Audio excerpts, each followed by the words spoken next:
We're live, we're live, we're live. Just really happy to have you with us today. I'm excited about this topic because this is a topic that uh, a new friend of mine told me about in terms of life and life issues. And the name of the book is How to Think Like Leonardo da Vinci. It's a book written by Michael Gelb.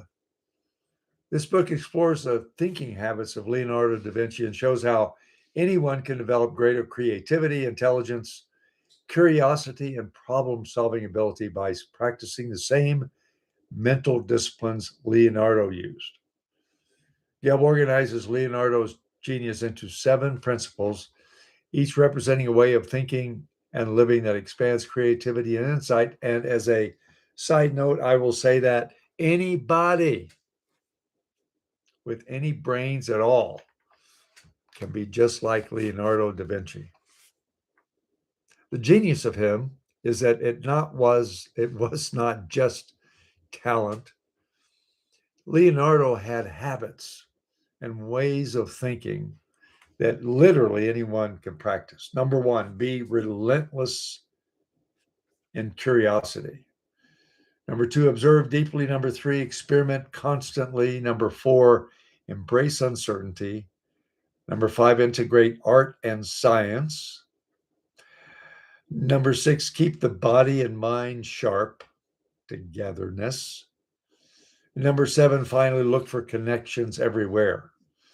And as the author says, genius is less about IQ and more about how you think, and really more about how you are aligned with what you got going on. What your genius is the foundation of your wiring and how you're wired. And if you're wired in a certain way and you do your certain way stuff, you're happening to be a genius. So the one sentence takeaway of this book is think like Leonardo by cultivating the curiosity and observing deeply and experimenting boldly and connecting ideas across discipline. Discipline number one, curiosity. Leonardo had an insatiable curiosity and lifelong learning mindset. He constantly asked questions about everything from how birds fly to how muscles work. And I'll tell you about how flying, he actually drew first helicopter, I think. And maybe somebody drew a helicopter before him, but we have a picture or several pictures or renditions of what we would call helicopters now. Very basic, but man, now I'm a helicopter pilot, so I appreciate that. So Leonardo's MO was to ask why and how often, keep a question journal, and study subjects outside your field. I've never heard of a question journal ever. And Gelb says that he kept a question journal, or maybe he probably did. So that might be something for you to think about. Do you have questions that you need answers to? Well, today it's really kind of cool. You have a question, just go to Google. But there may be some questions that Google can't answer or chat can't answer. So start creating a place in your normal journal. If you have a journal, create places in your journal where you have questions, because curiosity just drives the discovery. We were talking about on our mastermind this morning about curiosity killed the cat. Satisfaction brought him back. Truth is that if you're curious, you might learn something and you might have a breakthrough. I will bet you that most of the great breakthroughs in the world of discovery happened because someone was curious, or at least because somebody was doing something.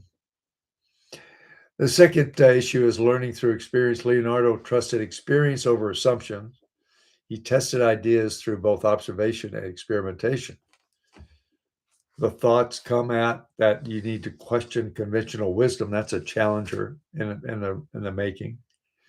Learn from mistakes and verify ideas through experimentation. The key to his success was he was doing. As a scientist, he was always doing, observing, and then redoing.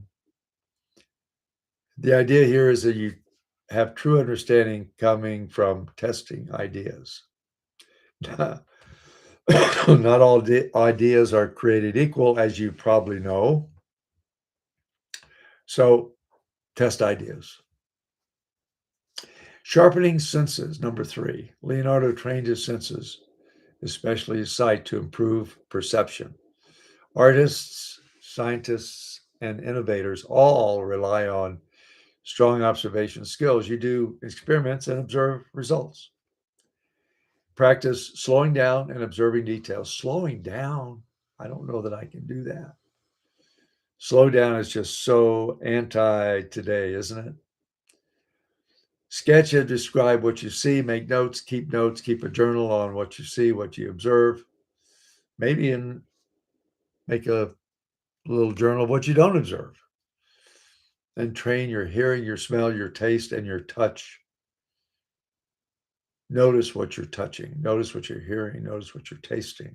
Notice what you're noticing. Now, the idea here is that the more you perceive, the more you understand.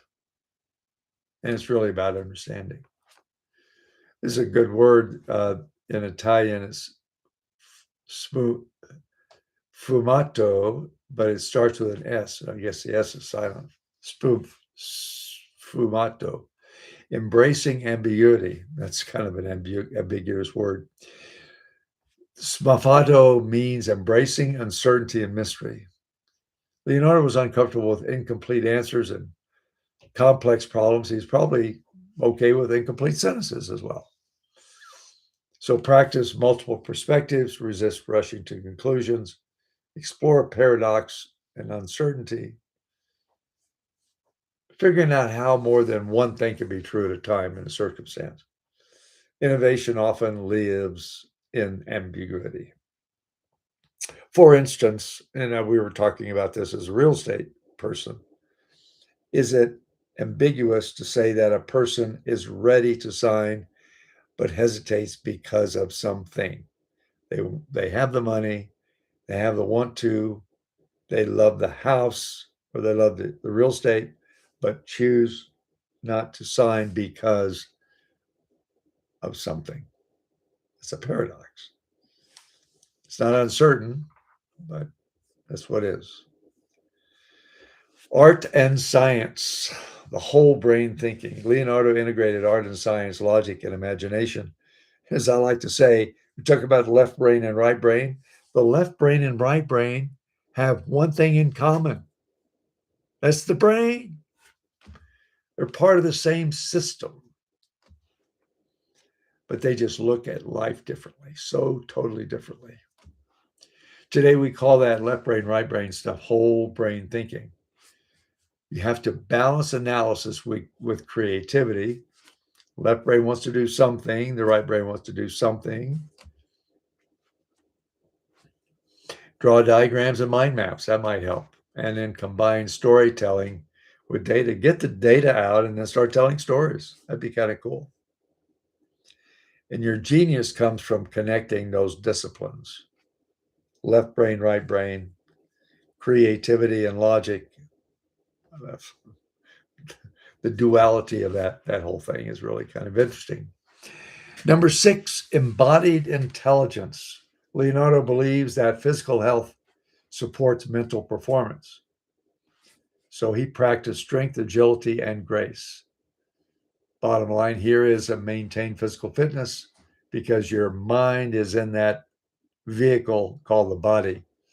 Develop coordination and balance and treat the body as a system of thinking.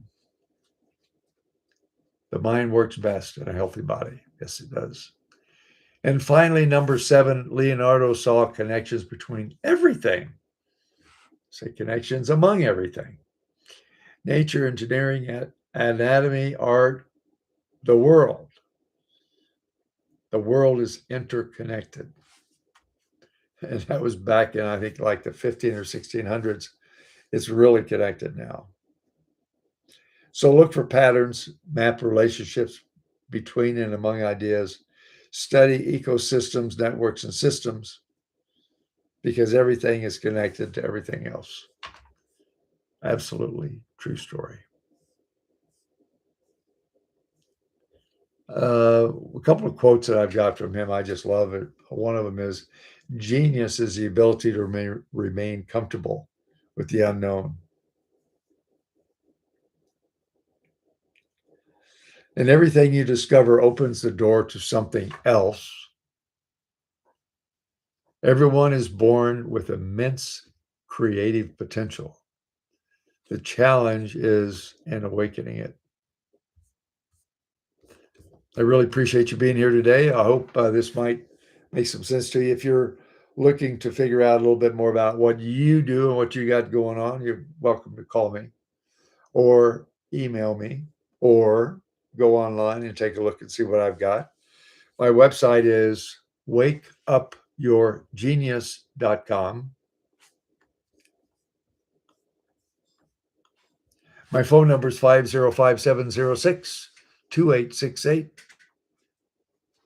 505-706-2868. And you can email me at paul@wilsonabq.com. Be happy to hear from you. I hope this has been enlightening for you. I'll remind myself to smile, and I'll remind myself to have an excellent day, excellent weekend, have an excellent life.